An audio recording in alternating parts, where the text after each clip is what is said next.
Good morning friends, myself Vishal. Welcome to our classes. तो आज अपन बात करने वाले हैं एंटोमोलॉजी के जो थर्ड ईयर का फर्स्ट सेमेस्टर होता है, जिसके अंदर अपने को एंटोमोलॉजी के अंदर जो अपना सिलेबस दिया है उसके अपन सबसे पहले डिस्कस करेंगे और ये कितने क्रेडिट का है उसको भी बारे में मैं आपको बताऊंगा। तो सबसे पहले अगर अपन बात करें थर्ड ईयर के फर्स्ट सेमेस्टर, जिसके अंदर अपने को एंटोमोलॉजी का जो सिलेबस देखने को मिलता है उसके अंदर जो अपने कोर्स का नाम है उसका नाम है pest management in crops and storage grain. इसके अंदर अपन जितने भी फसलों में इंसेक्ट वगैरह लगते हैं और उसके अंदर अपन जो स्टोरेज में जो अपन घरों में जो अपन ग्रेन स्टोर करते हैं उसमें जो लगने वाले इंसेक्ट है उनके बारे में अपन सारी डिटेल से स्टडी करेंगे।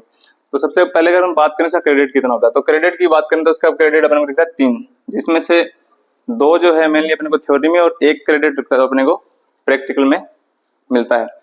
तो अगर सबसे पहले अपन इसके बारे में अगर बात करें इसके बाद सिलेबस के बारे में, तो अपने को मेनली इसके अंदर 23 टॉपिक्स दिए गए हैं, जिसके अंदर जो शुरू के 3 है वो आपको देवा सर करवाएंगे और बाकी के जो हैं 4 से लेकर 23 तक वो मैं आपको कवर करवाने की पूरी कोशिश करूंगा। और मेरा यही एम रहेगा कि जिसमें मैं आपको मेनली जेट या पीजी के अंदर जो भी क्वेश्चन अपने को पहले पूछे गए हैं और अपने जो बीएससी में जो अपने लाइक ऑप्शनल वाले क्वेश्चन आते हैं वो भी मैं पूरी कोशिश करूंगा कि आपको कवर हो जाए। तो अगर सबसे पहले अगर अपने सिलेबस की बात करें तो चौथा टॉपिक है,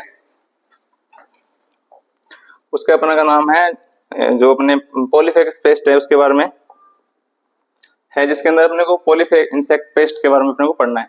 इसमें से अपने को मेनली यहाँ पे 5 दिए गए हैं, जिसमें ग्रासहोपर लोकेस्ट ये मेनली दोनों एक ही होते हैं। इसमें जो बेसिक डिफरेंस होगा वो मैं आपको बता दूंगा। इसके अलावा अपने जो व्हाइट ग्रब है, स्पेदलट है, दिमक है, टर्माइट है और जो रेड हेरी कैटरपिलर है जिसको अपन कातरा बोलते हैं उसके बारे में अपन स्टडी करेंगे। तो आज जो अपना फर्स्ट रहेगा वो रहेगा अपना टीडी या ग्रासहोपर।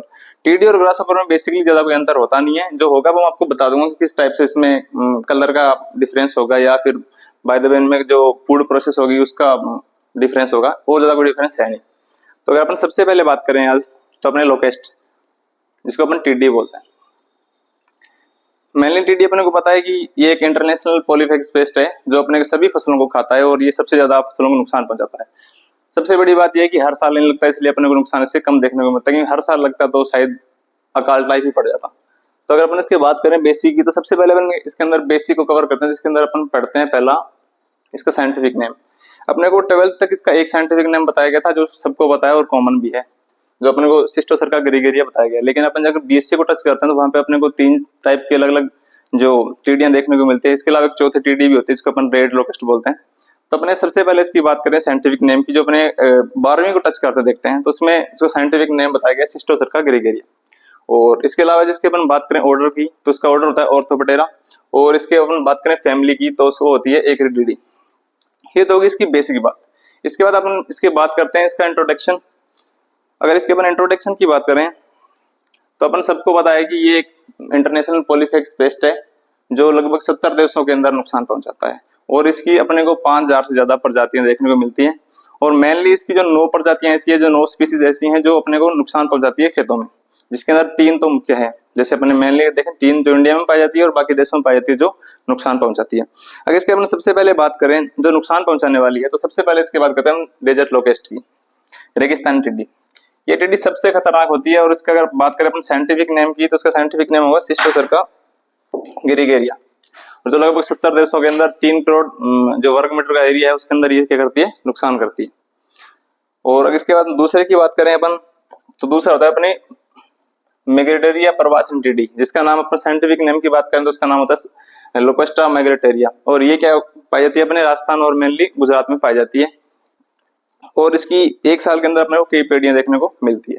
अगर अपन 3 नंबर तीसरी टिड्डी की बात करें तो उसका है बोम्बेक्स लोकेस्ट या बम्बई टिड्डी बोलते हैं, जो मेनली अपने को गुजरात से लेकर तमिलनाडु वाला एरिया वहां पे देखने को मिलती है। इसके अलावा एक अपने और इसके अंदर टिड्डी देखने को मिलती है जो अपने क्वेश्चन पूछा जाता है, जो अपने को पीजी में पूछा गया था एक बार, तो उसके बाद बोलते हैं रेड लोकेस्ट।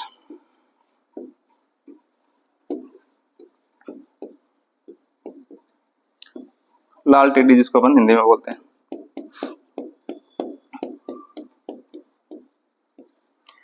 लाल टिड्डी अपन को इसके नाम से पता लग रहा है कि इसके कलर, जो इसका नाम से पता लग रहा है कि इसका कलर किस टाइप का होने वाला है, तो इसके नाम के साथ देखें तो इसका कलर होगा वो रेड होगा। और इसके अपन अगर बात करें इसके साइंटिफिक नेम की, तो इसका जो साइंटिफिक नेम होगा वो होगा नेमाडेक्रिस सेप्टिमफेटिस।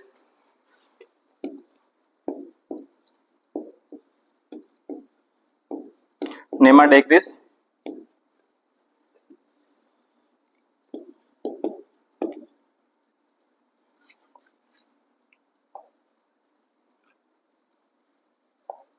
सेप्टम,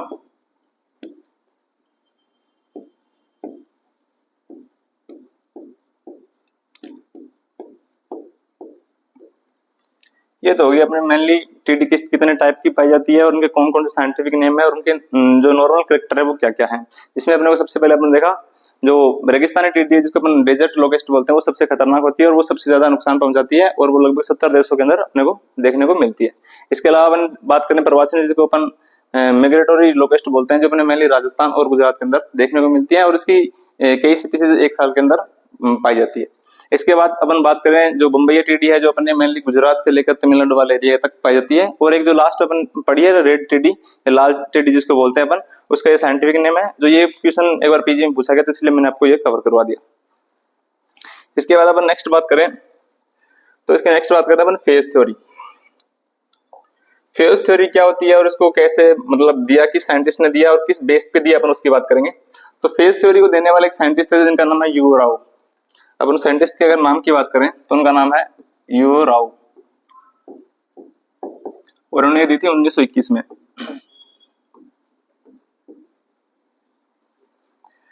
अब इस थ्योरी को उन्होंने किस बेस पे दिया अगर उसकी बात करें तो उन्होंने इस जो थ्योरी है फेज थ्योरी जिसके अंदर उन्होंने 3 फेज बताई हैं, पहला एकल फेज, ये दूसरा ग्रेगरियस फेज और तीसरा जो अपने ट्रांसिस फेज।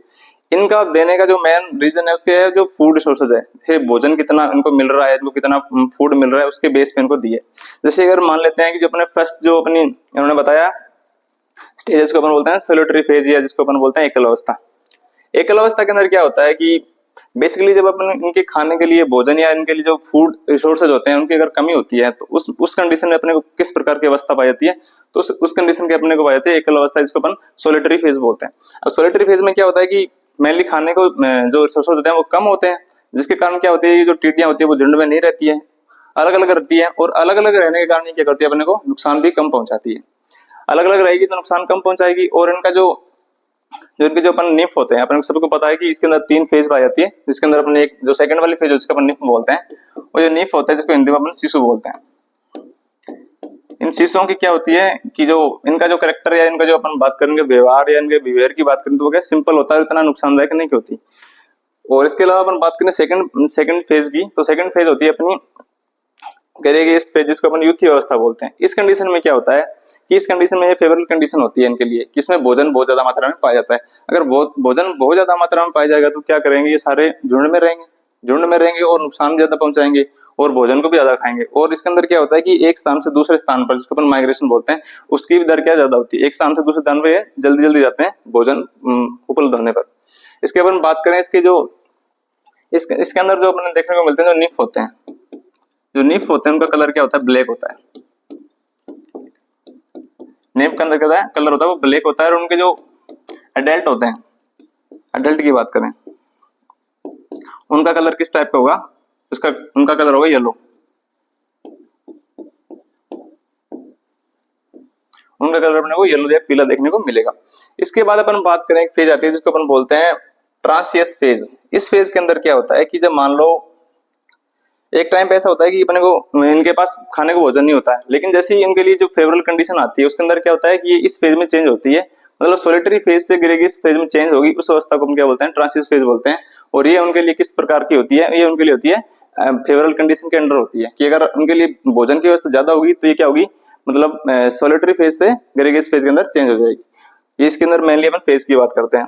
अगर अपन बात करें इसके होस्ट प्लांट की तो ये अपन को सबको पता है कि इंटरनेशनल पॉलीफेज पेस्ट है, सर्वव्यापी कीट है, तो ये सभी प्रकार के जो अपनी फसलें उनको खा सकता है जिसके अंदर मेनली अपने को बाजरा हो गया, मूंगफली हो गया जो मिलते हैं। इसके अलावा अपन बात करें किन को नहीं खाता तो इसके अंदर अगर बात करें किन फसलों के नुकसान नहीं पहुंचाता है तो इसके अंदर ये नीम हो गया अपना पहला, दूसरा जामुन हो गया, तीसरा आम हो गया और एक अपने को देखने को मिलता है शीशम। इनको ये नुकसान नहीं पहुंचाता है। इनको छोड़कर ये सभी प्रकार की फसलों को जैसे अपने बाजरा हो गया, मूंगफली हो गया, चिल्ली हो गया, गवार हो गया, मूंग हो गया, इनको सबको ये नुकसान पहुंचाता है। अगर अपन इसके नेक्स्ट बात करें इसके डैमेज और इसके जो इंपॉर्टेंस है, ये किस प्रकार से फसलों को नुकसान पहुंचाता है, उसकी कौन सी जो स्टेज है वो नुकसान पहुंचाती है। तो अपन लोग को सबको पता है कि मेनली इसके अंदर 3 फेज देखने को मिलती है। सबसे पहले होती है वो इसके अंदर एग, एग के बाद में क्या बनता है, इसे निम्फ बनता है, और निम्फ के बाद अपने को देखने को मिलता है अडल्ट। इनका जो लाइफ साइकिल होता है वो 300 डेज का होता है।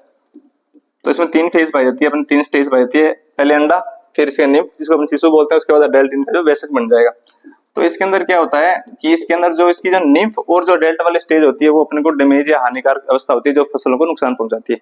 तो इसके बाद बात करें डैमेजेस मेट की, तो उसको अपन बोलते हैं एक अब्रक है जिसको अपन निम्फ बोल सकते हैं, और दूसरी होती है जो उसकी निम्फ होती है। ये भी क्वेश्चन बहुत बार पूछा गया है कि लोकेस्ट जो ग्रास ऊपर होता है उसकी जो डैमेजिंग स्टेज कौन सी होती है, तो ये भी क्वेश्चन बहुत बार पूछा गया है। तो उसकी जो डैमेजिंग स्टेज होगी वो एक अपने निम्फ होगी और दूसरी होगी अपनी अडल्ट होगी। इसके बाद अपन बात करते हैं इसकी इंपॉर्टेंस की। तो मेनली अपने को सबको पता है कि टिड्डी जो है अपने नुकसान ही पहुंचाते हैं, तो इसकी इंपॉर्टेंस तो क्या ही होंगे, लेकिन इंपॉर्टेंस का मतलब यहाँ पे ये नहीं कि इसके अपने को किस प्रकार के फायदे मिलते हैं। इंपॉर्टेंस का मतलब ये है कि कैरेक्टर किस टाइप के होते हैं। जैसे कि अपन बात करें इसके इंपॉर्टेंस के अंदर, तो इसका एक कैरेक्टर होता है कि इसका जो फेवरेबल कंडीशन होती है जिसको अपन ग्रेगेरियस व्यवस्था या जिसको अपन यूथी प्रवस्था बोलते हैं, उस कंडीशन में क्या होती है कि ये टिड्डियां दल में रहती है, और इनका जो दल होता है वो मेनली अपने को 2.5 किलोमीटर देखने को मिलता है। एक जो टिड्डी का दल होता है वो अपने को कम से कम कितने किलोमीटर देखने को मिलेगा, 2.5 किलोमीटर तक ये फैली रहती है, और इस 2.5 किलोमीटर तक फैली रहती है। इसके अंदर कम से कम अपने को देखने को मिलती है 100 मिलियन टिड्डी, मतलब एक इनके जो दल होता है उसके अंदर 100 मिलियन टिड्डी अपने को देखने को मिलती है, और वो 2.5 किलोमीटर तक फैला रहता है। ये तो होगी इसकी बेसिक बात। अगर इसकी बात करें कि एक दिन में कितने अपने को ये फसलों को नुकसान पहुंचा जाती है, कितना चारा खा जाती है, तो कम से कम ये 300 टन तक ये क्या चारा खा जाती है एक दिन के अंदर, और 15 से लेकर 32 किलोमीटर तक ये चल सकती है। ये हो गई इसके कैरेक्टर है। इसके अपन इंपॉर्टेंस की बात करें तो इसके इंपॉर्टेंस में मैंने देखा कि 2.5 किलोमीटर तक इनका एक दल होता है वो फैला रहता है, और उसमें कम से कम 100 मिलियन टिड्डियां पाई जाती है। और इसके अलावा इसमें अपन देखते हैं कि एक दिन में कम से कम 300 टन जो भोजन है उसको खा सकती है, और 15 से लेकर 32 किलोमीटर तक ये एक दिन में चल सकती है।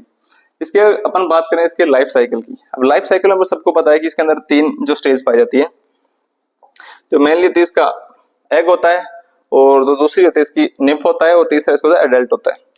तो अपने सबको पता है कि एडल्ट का तो नॉर्मली मीटिंग का काम होता है, इसके बाद एग अपने को एग मिलते हैं, और एग के बाद क्या होता है निम्फ में ट्रांसफर होता है। सबसे पहले अपन बात करें इसके लाइफ साइकिल की, तो लाइफ साइकिल इसका कम से कम 300 डेज का होता है।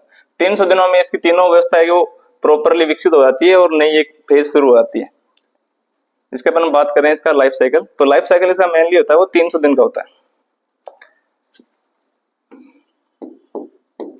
इसका जो लाइफ साइकिल है जीवन काल बोलते हैं वो अपने कितने दिन को मिलता है, 300 दिन का मिलता है। जिसके अंदर पहला इसका आता है एग, जिसको अपन अंडा बोलते हैं, एग बोलते हैं। एग क्या होता है कि एग अपने जो अडल्ट होते हैं वो एग देते हैं, और उसके अंदर कम से कम 10 से लेकर 40 दिन बाद 10 से लेकर 40 दिन बाद क्या होता है, ये एग होता है, उससे क्या बन जाता है अपने को निम्फ देखने को मिलते हैं। निम्फ सेकंड जो अवस्था अपने आती है वो होती है निम्फ,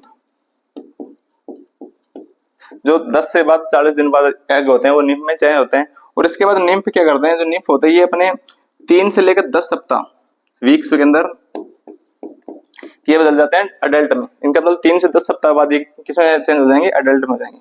और अडल्ट जो होता है वो 10 दिन के अंदर या 10 दिन के अंदर जो इसके जो रिप्रोडक्शन ऑर्गन है उनको डेवलप कर लेगा, और फिर क्या कर देगा, अंडों का ये अंडे देना शुरू कर देगा। इसके अंदर अपन बात करें इसके निम्फ की, तो निम्फ और अडल्ट होते हैं, इसकी जो हानिकारक फेज होती है इसको अपन देखा कि ये हार्मफुल फेज होती है, जिसके अंदर कलर इसका अलग अलग होता है कि जो सोलिटरी फेज होती है इसमें इसका कलर कैसा होता है, और जो अपने ग्रेगेरियस फेज होती है उसके अंदर इसका कलर कैसा होता है। और एग के अंदर अपन बात करें मेनली, तो एग क्या होते हैं, जो एग होते हैं जो ग्रास ऊपर या जो लोकेस्ट होता है अपना वो 10 से 15 सेंटीमीटर नीचे जमीन के अंदर, जिसको अपन बलुई मिट्टी बोलते हैं, उसके अंदर अपने एग देता है। और इनका अगर साइज की बात करें अपन, तो एग के साइज होता है कम से कम 7 से लेकर 8 mm, और 1 mm चौड़ा होता है। 7 से 8 mm तो इसका आकार लंबा होता है, और 1 mm चौड़ा होता है। अगर इसकी अपन बात करें कि अंडे का जो साइज है, अंडे का जो आकार है वो किस टाइप का होता है, तो इसका जो निम्फ इसको जो एग होता है वो अपने को जो चावल का दाना होता है, चावल के दाने के आकार का देखने को मिलता है। अपने को इसका एग होता है वो अपने को चावल के दाने के समान देखने को मिलता है। और ये जो ग्रासर होता है वो अपने मैंने आपको बता दिया कि सैंडी सॉइल होती है, उसमें के अंदर क्या होता है, अंडे देता है, और कम से कम एक बार में 500 अंडे तक दे सकता है। ठीक है, इसके बाद अपने इसकी बात कर ली है कि इसके अंदर जो मेनली हेजिंग पीरियड होता है उसमें अंडे से 10 से 40 दिन के बाद अपने को क्या देखने को मिलता है, जो अपने को निम्फ देखने को मिलता है, और निम्फ 3 से 10 सप्ताह के अंदर चेंज होता है अडल्ट के अंदर, और अडल्ट क्या होता है 10 दिन के अंदर, 3 से 10 दिन के अंदर अपने जो सेक्सुअल ऑर्गन होता है उनको डेवलप कर लेता है और उसके बाद अंडे देना शुरू कर देता है। इसके बाद अपन इसके अंदर बात करें कुछ सेव चीजों की, जैसे कि इसका डिस्ट्रीब्यूशन या इसका वितरण कहाँ देखने को मिलता है, जो अपन इस पीडीएफ में नहीं है, मैं आपको अलग से बता देता हूँ। अगर इसके अंदर अपन बात करें इसके डिस्ट्रीब्यूशन की, वितरण किया कहाँ कहाँ तक फैला रहता है, तो इसके अपन बात करें डिस्ट्रीब्यूशन की।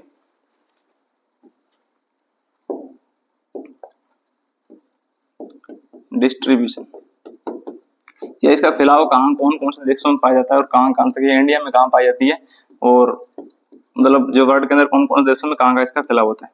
तो मेनली अपने सबको पहले जैसे पता है आपको कि इंटरनेशनल पेस्ट है, इंटरनेशनल पेस्ट होता है, तो इसके कारण इसलिए ये अपने को सभी देशों में लगभग 70 देशों में देखने को मिलता है।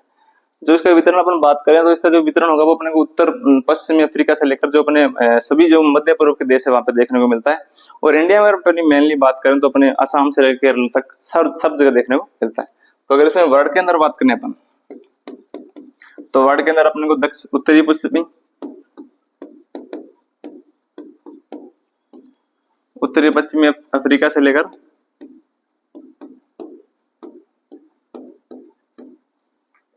सभी जो मध्य पूर्व के देश है वहां पर, जैसे अपने अफगानिस्तान, इंडिया वगैरह, जो ईरान हो गया वो वाला एरिया।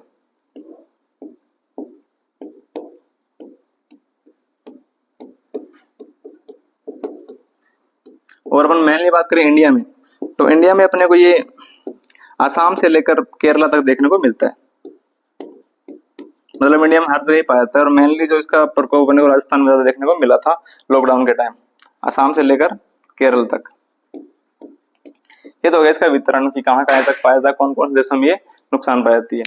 इसके अपन बात करें इसके मैनेजमेंट की, कि इसको अपने इसके डिटेल स्टडी कर ली किस प्रकार से इसमें जो अपने को हानिकारक व्यवस्था देखने को मिलते हैं, किस प्रकार से नुकसान पहुंचाता है वो देखने को मिल गया। अगर इसके अपन बात करें जो अपना इसका अपन मैनेजमेंट देखते हैं कि ये किस प्रकार से इसको अपन कंट्रोल कर सकते हैं। तो कंट्रोल करने के लिए मेनली अपने पास 3 जो मैनेजमेंट प्रैक्टिस होती है जिसको अपन बोलते हैं। तो इसके अंदर जो फर्स्ट आती है उसको बोलते हैं कल्चरल मैनेजमेंट। कल्चरल मैनेजमेंट में क्या होता है कि अपने हाथों के द्वारा या अपने जो अपने लाइक फ्लेम थ्रोअर होता है या अपने कोई नीम की ऑयल होती है उसके द्वारा इसको मैनेजमेंट करते हैं। तो अगर अपन बात करें इसके अंदर कल्चरल मैनेजमेंट में, तो कल्चरल मैनेजमेंट में क्या होता है कि अपने एक फ्लेम थ्रोअर होता है जिसके अंदर से अपने आग निकलती है, उसके द्वारा अपन क्या कर सकते हैं कि इसको अपन उनके ऊपर ये रख के, या जैसे इसके अंदर से आग निकलेगी जिस तरफ अपने को जो टिड्डियां देखने को मिलती है उस तरफ अपन कर देते हैं जिससे डिस्ट्रॉय होती है। या अपन खेतों में अपने गांव में एक नॉर्मल चीज और करते हैं कि रात के अंदर जो खेत का ऊपर वाला हिस्सा होता है वहां पे अपन आग जला के छोड़ देते हैं, जिससे क्या होता है कि जो टिड्डियां होती है वो आग की तरफ अट्रैक्ट होती है और उसके अंदर गिर के मर जाती है। ये भी एक बेसिक इसका तरीका होता है उनको मारने का।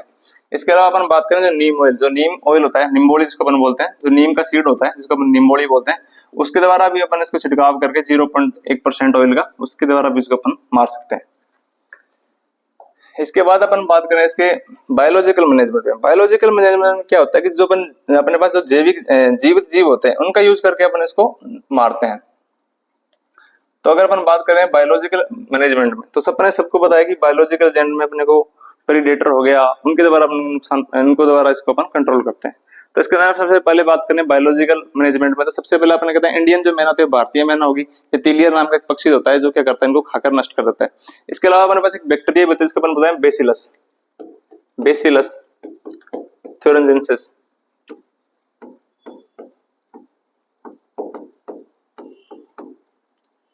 इस बैक्टीरिया के द्वारा भी आप क्या कर सकते हैं, इनको अपन कंट्रोल में कर सकते हैं। इसके अलावा एक और अपने को जैविक कारक जो इसको नुकसान पहुंचाता है उसका नाम होता है नोमेसा लोपेस्टस।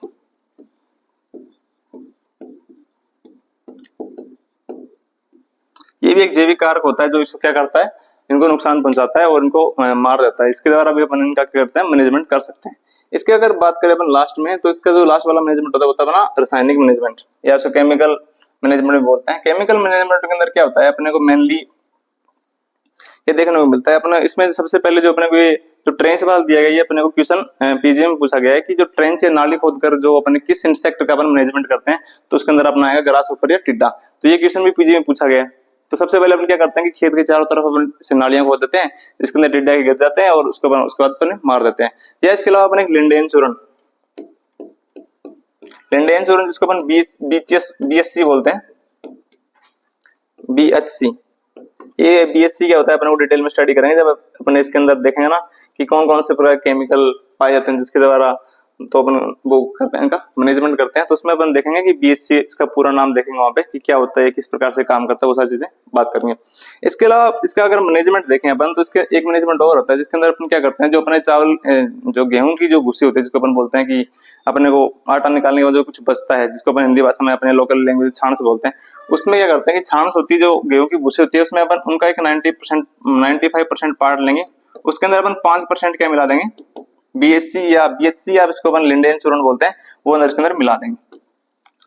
लिंडेन चूर्ण मिलाकर और इसको अपन खेतों में छिड़क देंगे जिससे क्या टिड्डी इनको खाएगी और खाते ही मर जाएगी। एक ये हो गया। और इसके अंदर अपन बात करें, लिंडेन चूर्ण बता दिया और ये रासायनिक मैनेजमेंट अपन ने देख लिया। इसके बाद अपन बात करते हैं बेसिकली जो अपन एक एक्स्ट्रा टॉपिक है जिसको मैं बता दूं आपको। इसके अलावा जो अपने पीजी में 2-3 क्वेश्चन पूछे गए हैं, इसके अलावा भी तो मैं आपको उनके बारे में बताता हूँ। तो सबसे पहला अपने को पीजी में जो पूछा गया है वो सबसे पहला पूछा गया था LWO। LWO क्या होता है, ये क्या होता है, एक लोकेस्ट वार्मिंग ऑर्गेनाइजेशन है जो अपने जोधपुर में बनाया गया 1921 में। इसके अंदर अपन क्या होते हैं वो बताते हैं कि टिड्डियों की कौन कौन सी फेज अपने नुकसान पहुंचा सकती है या उनको कंट्रोल कैसे कर सकते हैं, वो भी अपने को बताते हैं इसके बारे में। तो इसके बाद अपन बात करें इसके पूरा नाम की, तो इसका पूरा नाम होता है लोकेस्ट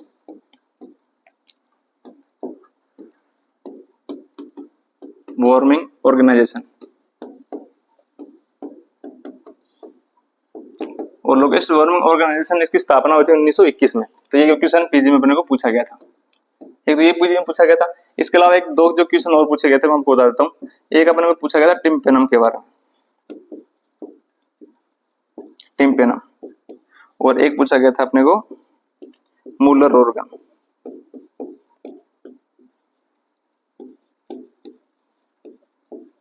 टिम्पेनम और मूलर ऑर्गन क्या होता है, ये दोनों क्या होता है, ऑडिटरी ऑर्गन होते हैं, मतलब सुनने वाले जो अंग होते हैं। ये दोनों किस में पाए जाते हैं, ग्रासहोपर में पाए जाते हैं। ये क्वेश्चन पूछा गया था कि टिम्पेनम और जो मूलर होता है वो किस में पाए जाते हैं और ये किस प्रकार से काम करता है, उसकी बात करें तो ये एक सुनने वाले कारक अंग होते हैं, सुनने वाले अंग होते हैं जो अपने को ग्रासहोपर में देखने को मिलते हैं। इसमें एक क्वेश्चन पूछा गया था कि टिम्पेनम किस में पाया जाता है और मूलर ऑर्गन किस में पाया जाता है, जो अपने को पीजी में पिछले शायद 2021 या 2022 में क्वेश्चन पूछा गया था, जो मैं आपको बता दिया। इसके बाद अपन बात करें अपना जो नेक्स्ट टॉपिक है कि जो अपनी टिड्डी होती है और जो अपना लोकेस्ट होता है अंतर क्या होता है। सबसे बड़ी बात तो ये, तो अपने को अपने शुरू में देखा था कि ज्यादा कुछ अंतर होता है नहीं, इसके ऑर्डर होता है, फैमिली तो वो सब सेम होती है, बस मेनली इसमें जो होता है कि इसका जो निम्फ होता है, डेल्ट होता है, उसका कलर किस प्रकार का होता है। या इसके बारे में बात करें, इसके अंदर जो फेज होती है जैसे अपने पढ़ा सोलेटरी फेज और जो ग्रेगेस फेज होती है, उसमें फेज में भी अंतर पाया जाता है। और एक उसमें क्या पाया जाता है, इनके जो अनुकूल फेवरेबल कंडीशन होती है उसमें अंदर से किस प्रकार से इनका डेवलप होता है, वो भी अपने को अंदर देखने को मिलता है। तो सबसे पहले अपन बात करें लोकेस्ट की, तो लोकेस्ट में इसका ऑर्डर और वो तो सेम दोनों को मिलेगा, ऑर्डर और फैमिली दोनों की लगभग क्या होती है, सेम ही होती है। और इसके अंदर जब अपन बात करते हैं कि जो टिड्डियां होती है वो झुंड में रहती है, और जो अपना ग्रासहोपर होता है वो अकेला रहता है, वो झुंड में नहीं रहता है, छोटे समूह में रहता है। इसके अलावा अपन बात करें जो अपन ने पढ़ी थी जो फेज थ्योरी थी जो अपने ने दी थी, उसमें फेज थ्योरी में क्या होता है कि इसके अंदर जो टिड्डियां होती है उसमें दो टाइप की फेज थ्योरी पाई जाती है, एक तो अपने सोलेटरी और दूसरी ग्रेगियस। जबकि जो टिड्डा होता है उसमें ओनली कौन सी पाई जाती है, पहले वाली सिंपल भैया जिसको अपन सोलेटरी फेज बोलते हैं। इसके अंदर अपने ओनली सोलेटरी वाल देखने को मिलेगी, और जो अपने ग्रासहोपर होते हैं उसमें ग्रासहोपर में ओनली सोलेटरी वाल देखने को मिलेगी, और जो अपना टिड्डी होती है उसमें जो एकल अवस्था और युति अवस्था दोनों देखने को मिलेगी। इसके बाद हम बात करें कलर की, जो अपने टिड्डी होती है इसमें क्या होता है, जो उसका निम्फ होता है, जिसको उनका जो निम्फ होता है उसके अंदर अपन देखने को मिलता है कि जो इसका निम्फ होता है वो उसकी फेज के अनुसार रंग कलर चेंज वगैरह करता है। लेकिन जो ग्रासहोपर का जो निम्फ होता है, जो अडल्ट निम्फ होता है, वो अपना कलर ज्यादा चेंज नहीं करता है, वो लगभग सेम से रहता है। इसके अलावा बात करें जो टिड्डी होती है वो सबसे ज्यादा नुकसानदायक होती है और ग्रासहोपर होता है वो कम नुकसानदायक होता है। इसके बारे में बात करें कि इनकी जो लॉन्ग डिस्टेंस फाइट होती है, मतलब उड़ने की जो क्षमता होती है, जो टिड्डियां क्या होती है एक स्थान से दूसरे स्थान पर तेजी से जाती है और बहुत दूर तक जा सकती है, लेकिन जो अपना ग्रासहोपर होता है वो इतना नहीं जा सकता। इसके अलावा हम बात करें इसके एग अंडे देने की कैपेसिटी की, तो टिड्डी होती है वो मेनली अपने को 500 अंडे दे सकती है, लेकिन जो ग्रासहोपर होता है वो इतने अंडे नहीं देते हैं। और इसके अलावा बात करें जो अपनी टीडी होती है वो इंटरनेशनल पेस्ट होता है, जो आपको पहले बता चुका हूँ। लेकिन इसमें जो अपना ग्रासहोपर होता है उसमें से कुछ नहीं होता, वो छोटे क्षेत्र में पाया जाता है, नुकसान भी कम पहुंच जाता है। तो ये उसके अपन ने बात कर ली अपने लोकेस्ट के बारे में, ग्रासहोपर बारे में। कल अपन इसका जो नेक्स्ट जो अपने पढ़ने वाले हैं अपन इसके अंदर व्हाइट कलर वगैरह आपको मैं बताऊंगा। आज के लिए इतना ही, धन्यवाद।